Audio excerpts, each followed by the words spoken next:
Sir ఒకవైపు India కూటమి, ఇంకొక వైపు ఎన్డీఏ కూటమి. మీరు అలయన్స్ చూస్తున్నారు. ఏ విధంగా అడ్జస్ట్మెంట్ చేసుకుంటున్నారు ఇవన్నీ? గతం కంటే కొంత మెరుగ్గా కనిపిస్తుందా ఇండియా కూటమి పరిస్థితి ఐఎన్డీఏ? ఐఎన్డిఏ చాలా బాగా కనపడుతుంది. ఎందుకంటే మహారాష్ట్ర, బెంగాల్, బీహార్, తెలంగాణ, కర్ణాటక 2019 కంటే ఈవేళ చాలా వీక్గా ఉన్నారు బీజేపీ. 2019లో ఏం గవర్నమెంట్ ప్రాబ్లం లేదు బీహార్లో, మహారాష్ట్ర. మొన్నటి వరకు వేరే ప్రభుత్వాలు ఉన్నాయి, మర్చిపోకూడదు. ఆ 2 రాష్ట్రాలు డిస్టర్బ్. మమతా బెనర్జీ ఎలర్ట్గా ఉన్నది, డిస్టర్బ్. ఢిల్లీలో పొత్తు లేదు, ఒకటి పొత్తు ఉన్నది. పంజాబ్లో పొత్తు లేదు, లాస్ట్ టైం పొత్తు ఉన్నది. తెలంగాణలో గవర్నమెంట్ లేదు, చాలా ఇంటెలిజెంట్ ముఖ్యమంత్రి వచ్చాడు. కర్ణాటకలో స్ట్రాంగ్ గవర్నమెంట్ వచ్చింది, గ్యారంటీలు ఇచ్చేసాం, ఎలక్షన్ వరకు నడిపేద్దామని. బీజేపీకి ఈ 7 రాష్ట్రాల్లో, 8 రాష్ట్రాల్లో వాళ్ళు చేసుకున్న తప్పుల గురించి వీక్నెస్ వచ్చింది. సో ఇండియా అలయన్స్ అది బలం. కర్ణాటకలో ఇండియా అలయన్స్ లేదు, ఓన్లీ కాంగ్రెస్. తెలంగాణలో ఓన్లీ కాంగ్రెస్, మమతా బెనర్జీ ఓన్లీ బెంగాల్. మహారాష్ట్రలో కాంగ్రెస్ పొత్తు బలంగా ఉన్నది, బీహార్లో ఆర్జేడీ పొత్తు బలంగా ఉన్నది.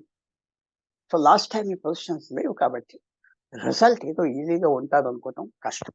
ఈ 5-6 రాష్ట్రాలు, తెలంగాణ, కర్ణాటక, మహారాష్ట్ర, బీహార్, పంజాబ్, బెంగాల్, ఢిల్లీ, 7 రాష్ట్రాలు రిజల్ట్ టైట్గా ఉంటుందని నేను భావిస్తాను. లాస్ట్ టైం అంత ఈజీగా ఉండదని నేను భావిస్తాను. అందుకని సార్ నరేంద్ర మోడీ 400+ అంటున్నాడు, బీజేపీకి ఏమో 370 అంటున్నారు. అది ఎందుకంటే అది మొరాల్ పెంచడానికి, మనకేం భయం లేదని వెళ్తానికి ఆయన చేస్తున్నారు. ఆఖరికి 275 వచ్చినా చాలు కదా ఆయన.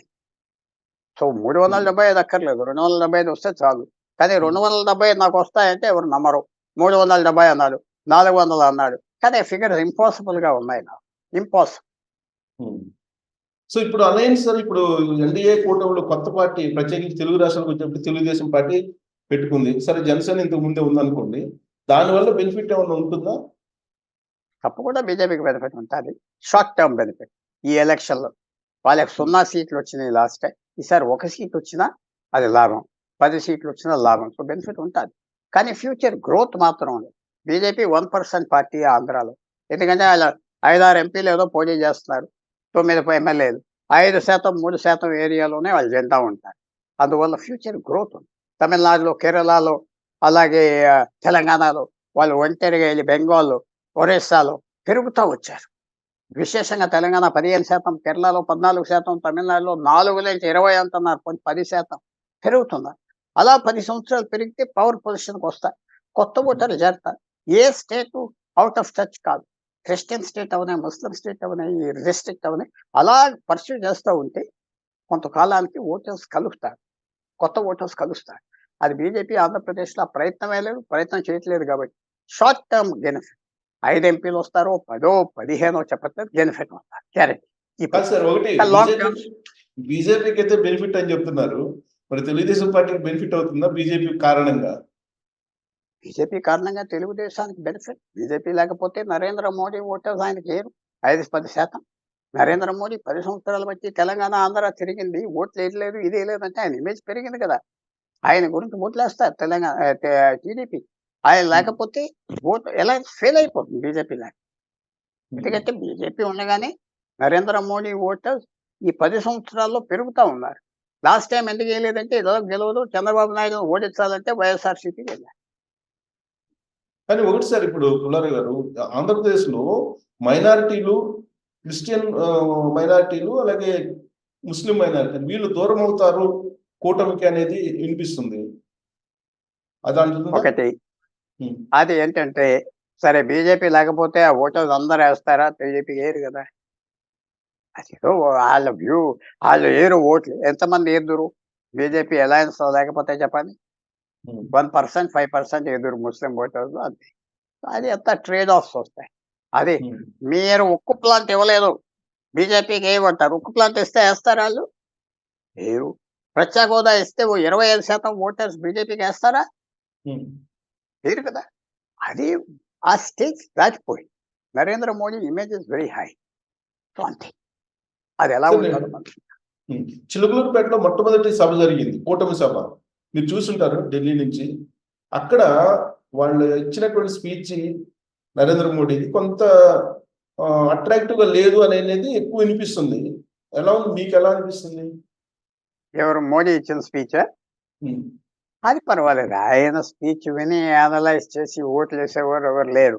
ఆల్రెడీ ఉమ్, ఆయన మీద మంచో చెడ్డో ఒక అభిప్రాయం వచ్చింది. 10 సంవత్సరాలు బట్టి తిరుగుతున్నాయి కాబట్టి. ఉమ్, స్పీచ్ బాగా ఉన్నదంటే వేస్తారా? ఉక్కు ప్లాంట్ ఇస్తే వేస్తారా?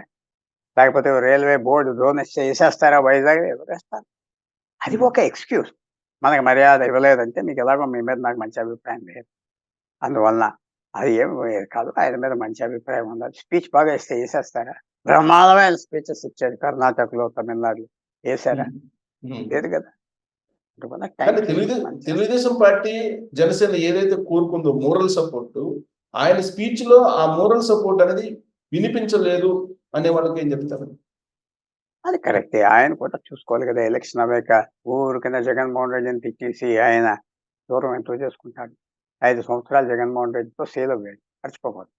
Favoured party Jaganmohan Reddy. కానీ ఆయన పార్ట్నర్షిప్ ఇవ్వలేదు. ఆయన అందువల్ల ఇక్కడ చేరారు. అలా వెంటనే తిరగటానికి అది ఒక మెషిన్ కాదు కదా. ఆయన కూడా మెషిన్ కాదు కదా. As a human being. So he will do his own thing. Will take his time. Sir, నమ్మకమైనటువంటి కూటమిగా కనిపిస్తుందా మీకు? బాగా కనిపిస్తుంది. ఎలక్షన్ వరకు కలిసి ఉంటారు. బీజేపీ కేర్ఫుల్‌గా ఉండాలి. ఇష్టం వచ్చిన వాళ్ళకి సీట్లు ఇచ్చేసి ఉన్న వర్కర్‌ని కోపం చేస్తే మాత్రం వాళ్ళు రెబెల్ అవుతారు. క్వైట్‌గా రెబెల్ అవుతారు. ఉమ్, అది కూడా చాలా డేంజర్ ఉన్నది. బీజేపీ ఇంటర్నల్‌గా మేనేజ్ చేసుకోకపోతే బీజేపీ అంత ఉత్సాహంగా పనిచేయదు. టీడీపీకి ఉత్సాహంగా చేస్తారు. ఎందుకంటే అధికారం గెలిస్తే వాళ్ళకెళ్తారు. వీళ్ళకి కాదు కదా. సార్, రీసెంట్ గా ఏబీపీ అలాగే న్యూస్ 18 సర్వే ఇచ్చారు.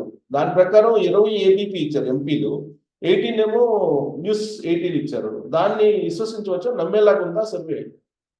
ఏమీ కరెక్ట్ కాదు కదా. టైం ఆగాలి కదా. ఇంకా టైం వచ్చింది. అనుకోకుండా మే 15 వరకు ఎలక్షన్ ఉంది. అవును. ఈ 60 రోజులు టైం అన్నారు.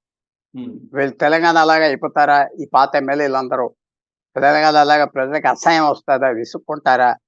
కేసీఆర్ 30 మంది ఎమ్మెల్యేలు అప్పుడైనా మార్చుంటే బాగుంది కదా. ఆయనకి ఒక 10 మంది వద్దురు కదా. చేయలేదు కదా. సో ఇప్పుడు మనం చూసేది ఏంటంటే ఈ టైంని ఎలాగ ఉపయోగించుకుంటారు రెండు వర్గాలు. ఉమ్, రెండు వర్గాలు. ఎందుకంటే గబగబా పెళ్లి చేసేద్దాం, పెళ్లి కొడుకు ఎలాగున్నాడో ఎవరికి తెలియదంటాం కాదు. ఇప్పుడు స్క్రూటినీ వస్తుంది. వీడు ఏంటి?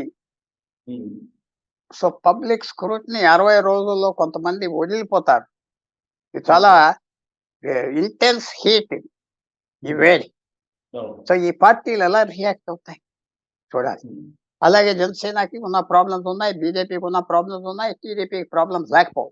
ఉమ్, జనరల్‌గా ఫీలింగ్ ఏంటంటే టీడీపీ బెనిఫిట్ అవుతుంది అలయన్స్‌కి. సో వాళ్ళు ఎలా ఉంటారు? వాళ్ళ సీట్లు ఒకటి వచ్చింది పెద్ద ప్రాబ్లమ్ బీజేపీలో కూడా వచ్చింది కదా. కొత్త వాళ్ళు అన్ని సీట్లు పట్టుకుపోతున్నారు. వాళ్ళకే ఇస్తున్నారని వచ్చింది కదా. అది అవును. ఉత్తరాలు రాశారు కదా. నేను అవును. చెప్పడం కాదు. వాళ్ళు పై లెవెల్‌కి ఉత్తరాలు రాశారు. చాలా కోపంగా ఉన్నారు. సో అవును. అవన్నీ దిద్దుకుంటారా? అదేందో అది వైసీపీ దిద్దుకోకుండా వెళ్ళిపోతారా? అది పుల్లారావు గారు, దాంట్లో మళ్ళా బీజేపీలో ఉండే వైసీపీ కోవట్లు రాసిన లెటర్ అని చెప్తున్నారు వీళ్ళు. కోవర్ట్స్ ఉన్నారు, ఓవర్ట్స్ ఉన్నారు. ఓవర్ట్స్ అంటే ఉమ్, ఇద్దరు ఉన్నారు. ఓవర్ట్స్ దొంగల, కోవర్ట్స్ దొంగల. ఉమ్, ఇద్దరు దొంగల. సో ఉమ్, దేర్‌ఫోర్ అది politics Andhra Pradesh. Remote control politics. So ఎవరు ఉమ్, బాగా రిమోట్ కంట్రోల్ చేస్తారు? అది ఢిల్లీలో బీజేపీకి తెలియదని కాదు, తెలుసు. కానీ వాళ్ళు హెల్ప్‌లెస్ అయిపోయారు. కొన్ని కారణాలు. హెల్ప్‌లెస్ ఉమ్, అయిపోయారు. So we have um, to see how it goes. Time ఉన్నది. Let us see what happens. Sir, ఇంకోటి ఏంటంటే మోడీ గారు వచ్చినప్పుడు సభకి నిన్న చిలకలూరుపేట సభలో పోలీసులు ఆల్మోస్ట్ కోఆపరేట్ చేయలేదు అనేది ఆల్రెడీ ఇప్పుడు వాళ్ళ మీద యాక్షన్ తీసుకునే అవకాశం ఉంది ఎలక్షన్ కమిషన్. చేయొచ్చు. చూడాలి వీళ్ళు కంప్లెయింట్ చేస్తారో చేయరో, ఎంత అల్లరి చేస్తారో చేశారు ఆల్రెడీ, టీడీపీ వాళ్ళు చేశారు. చేస్తారు. ఎలక్షన్ తీసుకుంటారు. కంప్లెయింట్ తీసుకుంటారు. యాక్షన్ తీసుకుంటారు.